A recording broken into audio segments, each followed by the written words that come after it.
pizza. Mr. Vice President, Governor, Congressman Thomas, Senator Wiley and Congressman Miller, Mr. Webb, Mr. Belle, scientists, distinguished guests, and ladies and gentlemen. I appreciate your President having made me an honorary visiting professor, and I will assure you that my first lecture will be very brief. No man can fully grasp how far and how fast we have come. But condense, if you will, the 50,000 years of man's recorded history in a time span of but a half a century. Stated in these terms, we know very little about the first 40 years, except at the end of them, advanced man had learned to use the skins of animals to cover them.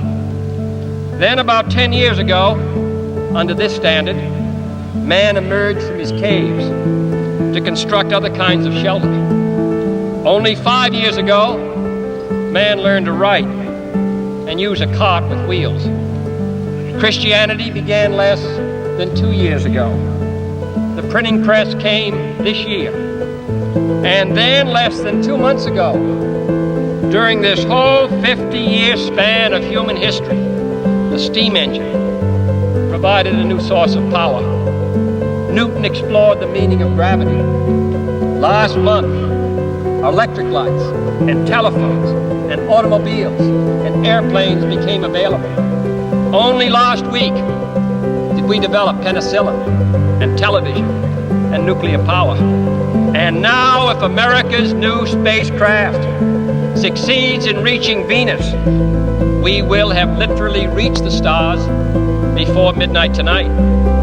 This is a breathtaking pace, and such a pace cannot help but create new ills as it dispels old. New ignorance, new problems, new dangers. Surely the opening vistas of space promise high costs and hardships, as well as high reward. So it is not surprising that some would have us stay where we are a little longer, to rest, to wait. But this city of Houston, this state of Texas, this country of the United States was not built by those who waited and rested and wished to look behind them. This country was conquered by those who move forward, and so will space.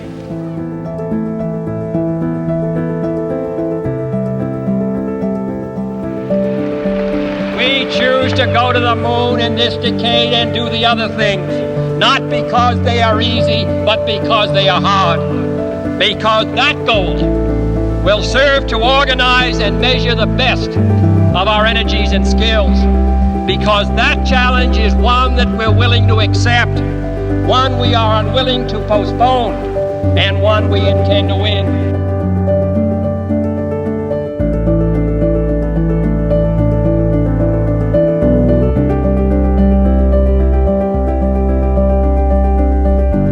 In the last 24 hours, we have seen facilities now being created for the greatest and most complex exploration in man's history.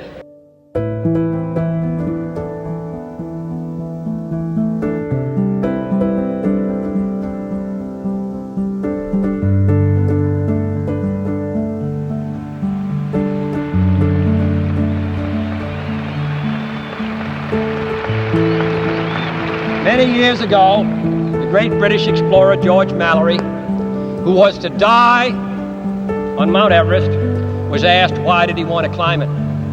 He said, because it is there. Well, space is there, and we're going to climb it. And the moon and the planets are there, and new hopes for knowledge and peace are there. And therefore, as we set sail, we ask God's blessing on the most hazardous and dangerous and greatest adventure on which man has ever embarked.